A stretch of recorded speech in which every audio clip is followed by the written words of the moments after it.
Joining us in the studio now is Aileen Barclay. And Aileen is, I'm going to say, a naturalist. She loves hiking and horses and being outside. And it's wonderful to have you in the station and to bring you inside just to tell everybody about what's going on outside. Oh, thanks for having me. It's, I absolutely love being outside. And I love sharing with people. Technically, my background is biology. I'm a forest education specialist. I'm a program manager. I got all kinds of titles. But yeah, I'm an outdoor lover. Outdoor lover, for I just love nature. It's fascinating. I remember going snowshoeing with you one day. I think it was minus 32 with the wind chill. In the forest, though, it was maybe minus 17, which is quite bearable. Mm-hmm. And you said, I'm the luckiest person on earth. I get to do what I love all the time. And that's such a great way to be. It is. They say if you love what you do, you'll never work a day in your life. Absolutely. And, you work too much. I'm like, yeah, but I love what I do. So it's not work. And when I'm done work, I come home and I still educate people about nature and work hard to protect nature. So I never really leave work. Well, you have... Even if you know how Facebook has this awful habit of all of a sudden not showing you the things that you normally see, or all of a sudden it seems like nobody's posted for 100 years. If you actually seek out that group or that page, you realize that actually it does still exist. It's just that Facebook, for some reason, hasn't been showing it to you. And every time I don't see it for a while, I actually go seeking it out because I love to see somebody put a picture of... They were asking what something was, and then beside it is a picture of a snake, which had nothing to do with the other picture that they were asking about. But it's delightful, nonetheless. It looks like a garter snake coming out of the leaves. Oh, and it's yes. just, what a great picture. Yeah. And what a great thing to put online instead of looking at all the misery that people always post or some fluffy saying that doesn't really mean anything. To actually see something that's living a few hundred yards away from where we all live and play, it's wonderful. It really is heartwarming, I find. It is, yeah. It's a York Region Nature Group, if anyone's interested. And I started it originally in Newmarket. But then I started getting people from beyond Newmarket, so I expanded to York Region, and I still have people from beyond York Region, and I just wanted people to take a second look at the nature around them. Mm-hmm. Just walking my dog over by where I live in Newmarket, which is suburbia, I now have 126 different species of birds, several species at risk, 20 different mammals. I'm still tallying my plants and trees, several butterflies, insects. It's phenomenal. Even in these little teeny green spaces, how nature finds a way. Yeah. And if you just stop and take a look, it's really cool what you'll find. Even in your own backyard, it's amazing what's out there. Just have to look. And how, I know a lot of people say, oh, the weeds. But I'm really amazed at the fact that whatever the root tunnel process is, that they go underneath the patio stones and come up 30 feet over there, and their little guy comes up between the rocks. Really? They do find a way. Was there not an easier path, buddy? Why did you have to pick that one? But anyway, as we do on every episode of Fresh Waves, we want to start at the beginning. I'm sure you didn't wake up one morning and say, well, this is what I'm going to do for the rest of my life. How did you get to where you are today? Well, I guess my father, he was into nature and his family. So we'd be driving, and I remember this very distinctly, is that my first blue heron. And I was driving through what used to be called Bayview Park. I think it's now George Richardson in Newmarket. And it flew in front. And he was so excited because this was back, and I'm dating myself, but back in the early 80s. So 29 if anyone's counting.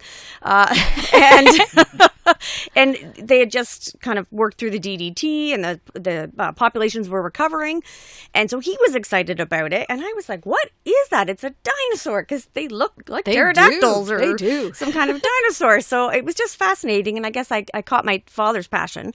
My mom likes nature, but it's definitely my dad's genes that are at play here. And, through high school, chemistry and physics and English, they were interesting, but I just found biology fascinating. Like, this is how the insides work. This is how an ecosystem works. Everything is this amazing, well-balanced cog of efficiency. So I just kept doing that, and then I try to save nature. Early on, I was working, and I thought, oh my gosh, I know better. And I find a lot of these materials going out to the public are terrible. So I started doing marketing and advertising and social science type courses so that I could make my message better going out to people and to better connect people. Right. And as much as I've learned from that, I think it's that I just find nature fascinating and I get so excited, and that is very contagious. So my passion is very contagious. I love it. I love to crack jokes. I love to keep people happy in the forest. Not that it's hard. So it's easily passed on to others, and I'm very fortunate that I have that because it gets people to take a second look and maybe not dump their coffee cup, or maybe not clear out all the weeds, as you say, that could be pollinators for bees, or maybe take a bit longer of a walk in the forest, or maybe start walking in the forest. And that's kind of my goal. I love it. I think it's just fantastic. I sort of back onto the York Regional Forest. Well, I back onto a bunch of houses, and we used to have a path that walked into the forest, but now some nasty neighbor has blocked the path with barbed wire and old farm fencing, and it's bad for humans. It's really bad for dogs, and it's super bad for deer and other animals that use the forest and don't understand property boundaries because they haven't gone to the town offices to look at where their property boundary is. And, there are days when I have 10, 15 deer in the backyard, and I feel badly for them if they go that path because he's really made it hard for them to cross. He also doesn't like horses.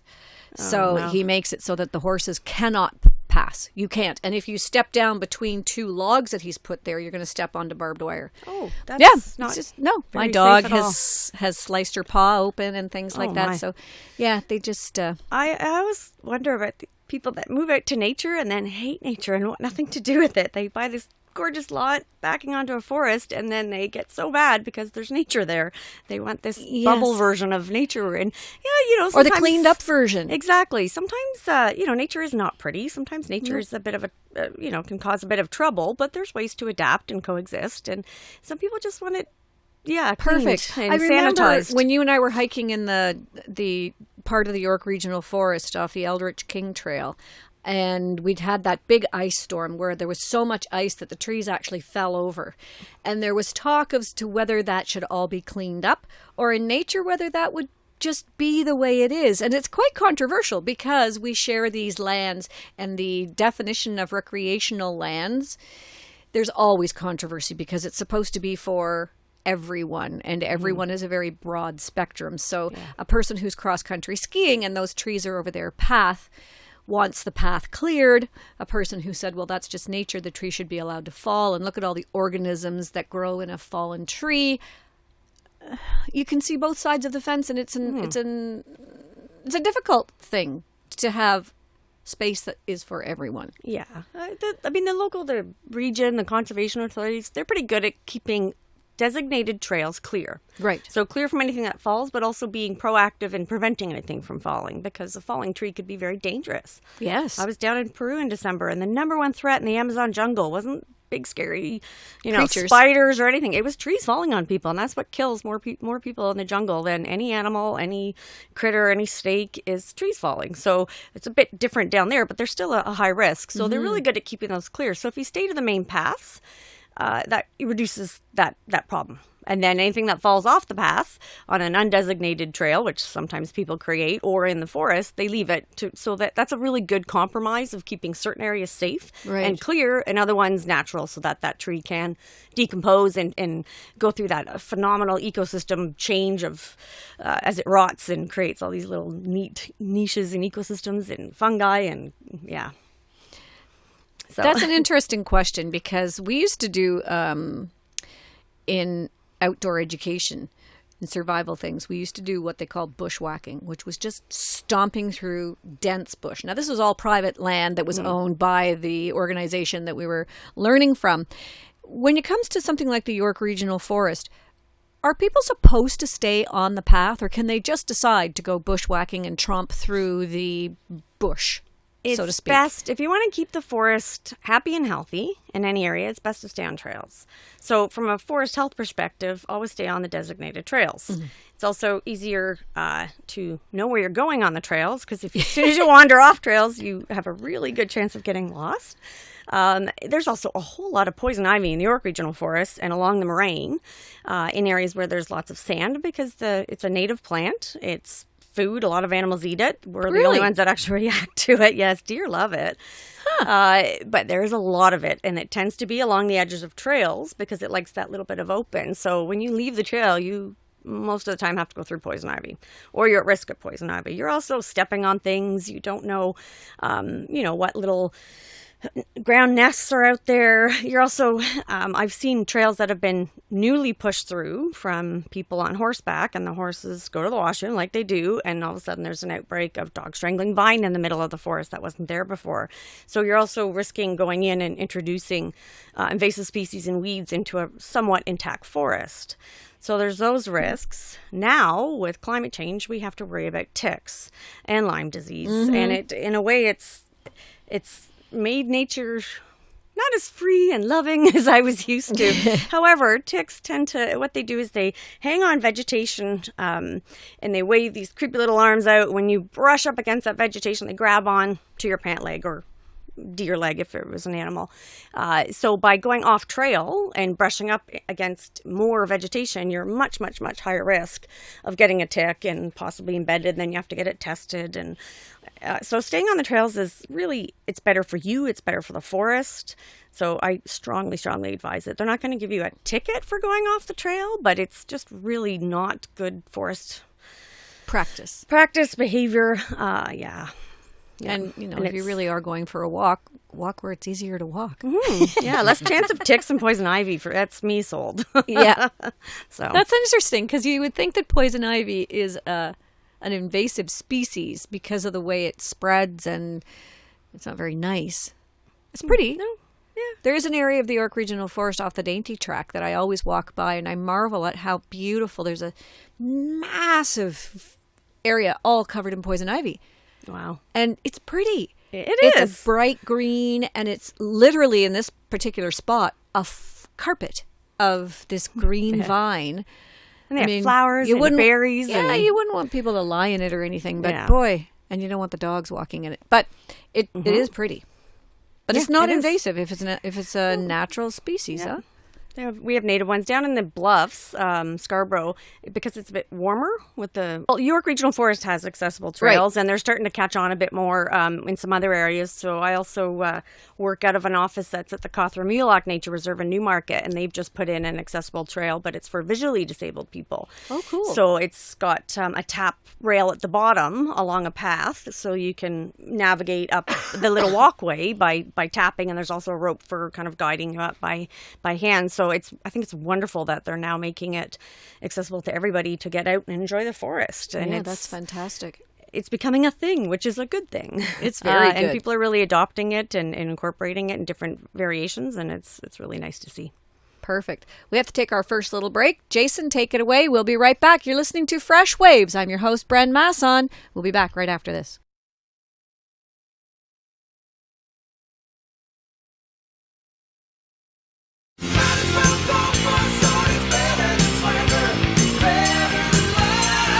Hi folks, Kim Mitchell here. However you choose to get around, your ATV, your snowmobile, your boat, car, if you have a motorcycle, all these things take 100% of your attention and skill to operate safely. Alcohol impairs that, and bad things can happen. So, be smart, okay? You know what I'm going to say next.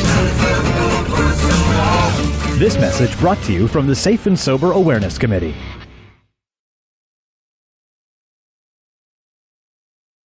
We're back on Fresh Waves. I'm your host, Bren Masson. We're speaking this morning with Aileen Barclay. And Aileen, you have your own company, but you have a contract that you do some hiking in the York Regional Forest and things like that. And I do, yeah. I'm a contractor for York Region. I also work for the Oak Ridges Moraine Land Trust. Okay, tell us a bit about that. So not a lot of people understand what land trusts are, but they are charitable organizations that work to preserve heritage or natural heritage features, so cultural or natural heritage, I should say. And they're usually geographic based, so there's ones that are the Bruce. On the Bruce, there's ones up in Cardinalvar, and the one I work with is across the Oak Ridges Moraine. And it's next year's our 20th anniversary. So we have 59 properties and 4,400 acres that are permanently protected. So what's great about these is that it's permanent protection that is either registered on title through a conservation easement by a landowner. So they stay there. They love the forest. They want to protect their forest on their land. They can put an easement on it. They get an incredible tax break, one of the best in Canada. or they can donate land if they want and get a tax receipt for that because it is a charitable Right. organization. So somebody passes away, and instead of leaving it to the kids, they can leave it to the land trust? Exactly. Wow. Yes. And so you get the charitable receipt, which is really good because through certain programs you can use it up to 10 years, which is not really a common thing. And then when it's under a land trust holding, we look after it forever. So it's permanent protection. One of the examples was that there was a highway that was going to be put through, and one level of government talked to another level of government and said, there's a lot of conservation easement land in there that you're going to have to go through a lot of loops, and the highway was redirected. So it's pretty Funny good. how that works. Yeah, pretty good protection, and it's permanent protection because there's a lot of legislation that's designed to protect land. But as we've seen recently, it just a change in government can mean a change in legislation, and that protection could be gone, depending on who's in government. So the Oak Ridges Moraine Conservation Act and the Greenbelt, that was on the chopping block recently, and it I was got a lot gonna of say. attention. So even if that, unfortunately it wasn't, but even if that were to be taken away for whatever reason, this protection stays there forever. Okay, so when they were talking about opening up the lands of the Oak Ridges Moraine, which was, I don't know about you, but I had heart palpitations because I heard some people with construction and development backgrounds super excited, and they presented me with probably 50 good reasons of why it should not be held and it should not be protected and should be allowed. And most of them were based on the fact that other people were doing things poorly, so why don't we just follow suit, which I found really disturbing. But it was a nail biter. It really was, because there were a lot of people who wanted that land opened up. I'm not one of them. And it doesn't mean that I'm against development, and it doesn't mean that I'm against providing more housing and things. I just think we have enough land to do that with already, and the protected land is so sparse. Let's keep it protected. Exactly. And I think what I loved about that, it was frightening, it was a nail biter, but there was such a backlash that they backed down, which I think is phenomenal, because people are starting to realize that green space and the functions that these ecosystems provide are vital to us. They're not just pretty. Yeah, it's wonderful to go out and look at those amazing fall colors. There's much more to it. It's your air you breathe, your water, your when it floods, it's going to start offsetting all these impacts that we're seeing from, changes in the climate and all that. So the value in the green space, not only from a pretty perspective, but from an actual, green functioning infrastructure perspective, which is something we'd never thought about before.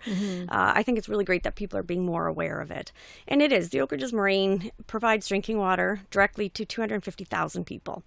It also feeds the streams that go into Lake Ontario, and that's where millions of more people get their drinking water from. Right. So, as many reasons as you can find for opening it up for development, I think the key ones are that clean air and clean water.